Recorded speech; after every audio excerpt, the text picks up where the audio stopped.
For years, this case was called a medical triumph, but in truth, the case was a failure, devastating the lives of just about everybody involved. This is David. I would try and convince him that he was doing it because he was a tomboy and that it was okay to be himself, or herself, I would say at the time. I didn't do it because I liked it. I did it because I wanted so desperately to fit in because I was so lonely. Gender dysphoria is a condition that is deeply painful for many people, and it's increasing in its occurrence today. Transgender surgery has a really dark history, and I think everybody needs to know it.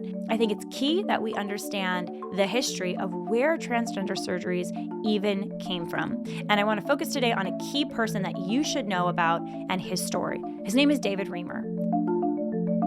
You may not have heard of David Reimer in conversations about gender or sex because David Reimer actually is proof of the darkness of the transgender ideology. David Reimer was actually born Bruce Reimer, and he had a twin brother. Bruce and his twin brother Brian, when they were very young, about 8 months old, were diagnosed with a condition that the doctor said circumcision would help heal. And so little Bruce was first to go and was taken in to be circumcised.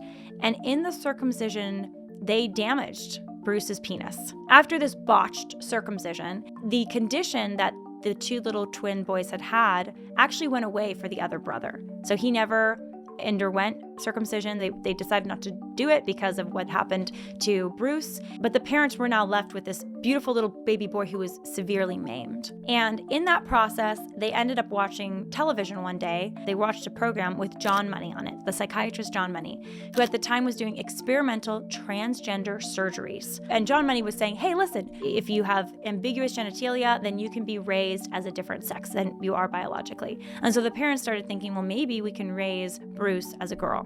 So they ended up taking Bruce and his twin brother to see John Money.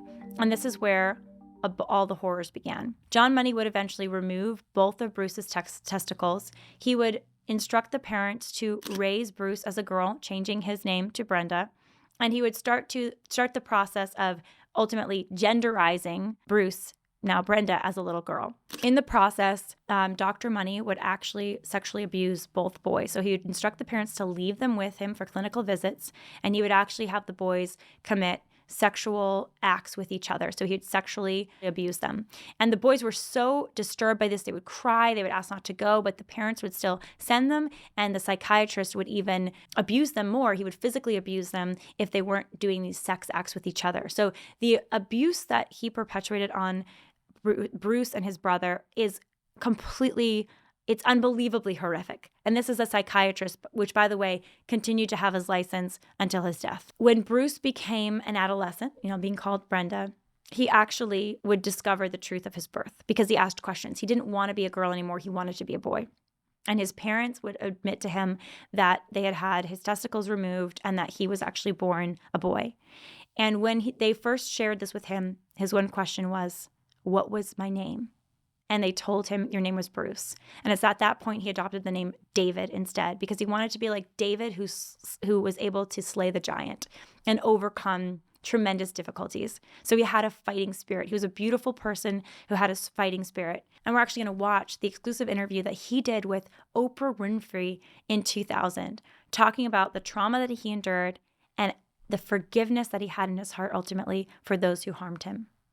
For years, this case was called a medical triumph, but in truth, the case was a failure, devastating the lives of just about everybody involved. Oprah's admitting it already. I mean, this is like the OG detransitioner. It's so tragic that his story has not echoed more to today, that not more people know this story. This is David, who has remained anonymous until now, only known in the medical journals as John Joan. And this is Janet Reimer, David's mother, who made the agonizing decision to change the sex of her son. You can't actually change your sex. You cannot change your sex. All you can do is take hormones to change the hormonal balances in your body. You can do surgeries to remove body parts and make maybe fake body parts. That's what you can do. You can dress a different way. You can put on makeup, but you cannot change your sex. and to raise him as a girl. And what you all at home didn't see during the taping of that piece, we could tell, Janet, you're, moved and probably disturbed by. I can't imagine being the mother. I mean, I can't, if that happened to a child, like my child, first of all, I would never, but let's say in that position years later and you're realizing that you did do something horrible and that you also gave access, a predator access to your children regularly and forced your children to go see that predator. I mean, multiple levels of devastation. And you can kind of see it on her face here. David, you comfort her. It's, she's hurting right now. Mothers are all over the world are all alike. There's guilt. It's darned if you do and darned if you don't. Mm-hmm. What things that were done out of compassion, out of love for your child. Mm-hmm. And how can I hate my mother for that? What an amazing guy.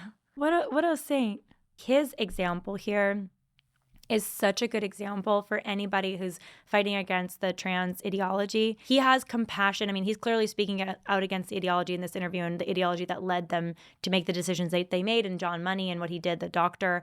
But he has so much compassion for his own mother and forgiveness. And he's saying that he's seeing the good intention, because there are a lot of good intentions. I mean, people that are facing gender dysphoria, people that are choosing to try to transition, or their parents of kids who are transition, many of them, not all, because I do think there are some with bad intentions, or they're very egotistical, or there's narcissism, or there's all kinds of other issues, right? But for some, I think there is true compassion. And he is acknowledging that in his own mother. And I think it's so, his posture is one of so much love, like real virtue here, to be able to do that. And it's something I think we can all learn from. Did you think he would hate you? Yes, I did. Mm-hmm. Did you hate yourself? Yes. Mm-hmm. So you talk on the tape about the day you first put the dress on. Did you have agonizing feelings about it even when the doctor, or were you of that generation or kind of person when the doctor said this would be best? Did you all believe that it would be best? Yes, I had complete faith in the doctor. It's so crazy. It's like the power of a doctor. The power of an authority figure, the power of a parent suggesting to a child, you may be a boy or a girl, we don't know yet. The power of a doctor saying, oh, you feel like you like to wear dresses or you like to do more feminine things, you might be a girl. The power of suggestion from an authority figure to totally wreak havoc on a young, impressionable person's life. And that's what a lot of the transmania and cult is doing today. I believed it would be best, but when he started to rip it off, I started to have doubts. So I'm going to tell a story here. Over a decade ago, I was on an investigative trip, investigating abortion clinics. It's what I do at Live Action. And I was with a team, and we were in a cafe somewhere in New England. And we were having lunch, basically. And then this couple came in. There were these two men. One of them was cross-dressing. It was very clearly a man, very skinny, very angular. He was wearing women's clothing, like a mini skirt. And they had this child with them. The child was beautiful, had this bright, curly, red hair, tightly wound, and was wearing this very glittery, kind of dramatic dress and these kind of like Dorothy-type golden sparkly shoes. Had dolls. And immediately my eyes went to this family because, you can tell there's no mom. This is a cross-dressing dude who's playing the part of a dad or playing the part of a mom. And we strike up a conversation with them. So I still have kind of investigator mode on because we're on an investigative trip to investigate abortion clinics. And this couple says that her name is Roxanne, and it's going to be Roxanne's birthday soon. At one point, my investigative partner says, Roxanne has such a beautiful hair, because it was this beautiful, curly red hair. And one of the men who was dressing as a woman says she had long, beautiful hair, but she locked herself in the bathroom with scissors and cut it all off. But when he started to rip it off, I started to have doubts. And so then I asked the little girl, who I realized in that moment is not a girl. And I said, Roxanne, why did you cut off all your hair? And this little boy says to me, because it was getting too long. So we complete the conversation. They actually ended up inviting us to like the birthday party, or said, Roxanne's having a birthday party. They were very kind of social, kind of very almost flamboyant about inviting people into their family life. Like, this is my family, this is my daughter. And I thought, what do I do? I just witnessed a child who's being psychologically abused by two men who are probably the adoptive parents. What do I do for this child? Do I call the police? Is there a social service line to call? And I started to do some research, and it's like, no, this was the early seeds of transgenderism being pushed on children, because at that time, and this was a decade ago, there was already the Rainbow Alliance with, I think it was 70,000, they claimed, youths and children who are identifying as transgender.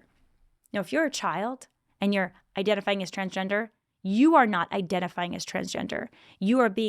Thoughts are being put into your head by your parents or media or teachers around you that transgender is even a thing, and that you are biologically not the same thing as your own gender. Because you can be a little boy and have more feminine attributes. You can be a little girl and have more masculine attributes. That does not change your sex, which is your gender. They are the two of the same thing. We've only changed the idea of gender to be separate from sex in the last century. Gender is a construct for language, which doesn't have biology. You are your gender, you are your sex, it's the same thing. This is the result, the consequence of authority figures doing evil things, even if they're doing it with misguided compassion. Mm-hmm. And during the whole journey of trying to create a feminine being, there were doubts along the way, but I couldn't afford to contemplate them because I couldn't afford to be wrong. I couldn't have faced the alternative. And the alternative being what? That you'd made this horrible mistake. Yes. Yeah, so it's the double down effect. And you see what Jazz Jennings is a character from TLC, and the mother is super involved. Like, her whole identity is her child, her little boy turning into a girl, basically. And you see these parents that have made their identity now to be the parents of trans kids, and the surgeries and the medical appointments and the whole sort of lifestyle of it. And they have to keep doubling down on it, because if they acknowledge, oh wait, I made a mistake here. I mean, the crushing guilt and also the liability, possibly future liability for them. It's a lot to contemplate. Since your earliest memories, you never felt like you were a boy, a girl?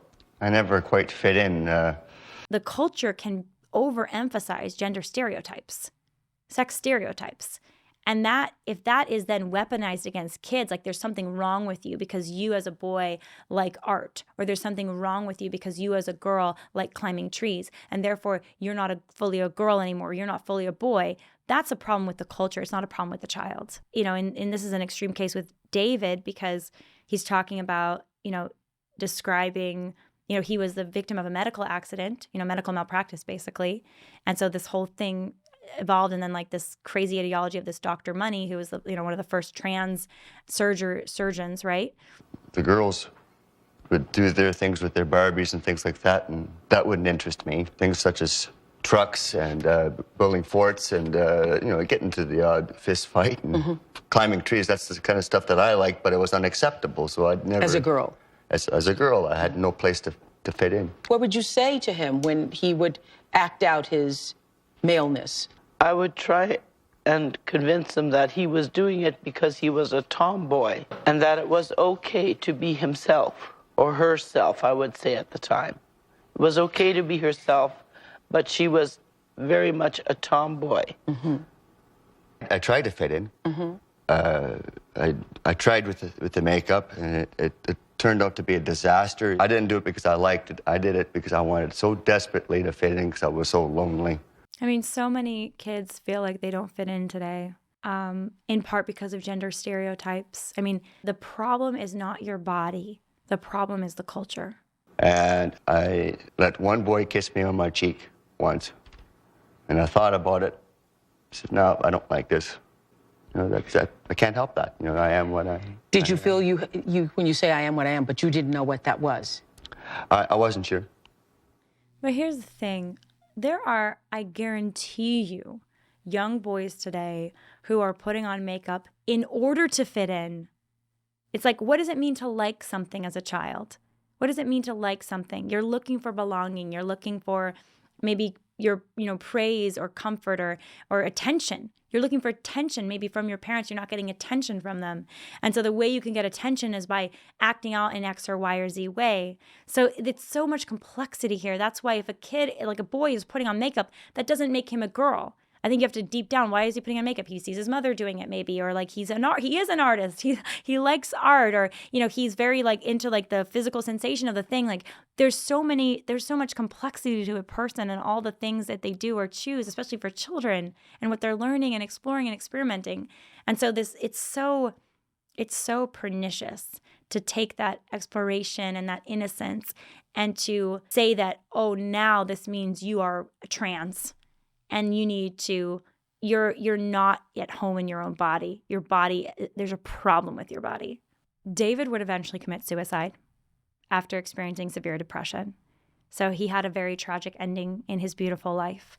And that the suicidality rate, the suicide rates for people who are trans are higher than any other suicide rate that's documented in history of any people group. And it's because if someone is already feeling at war with their body, and in this case, David Reimer wasn't even feeling at war with his body. His parents were at war with his body, right?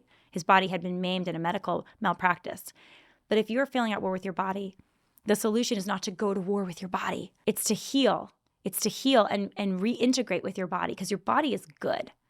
And that is the ultimate message for anyone struggling with gender dysphoria or struggling with hatred for their body or discomfort with their body. There are a lot of different kinds of personalities. There's a lot of different ways to be a woman or to be a man, to be a human. But your body is not a mistake. Let the diversity be in how we live out being human and not make the mistake of going to war with our bodies.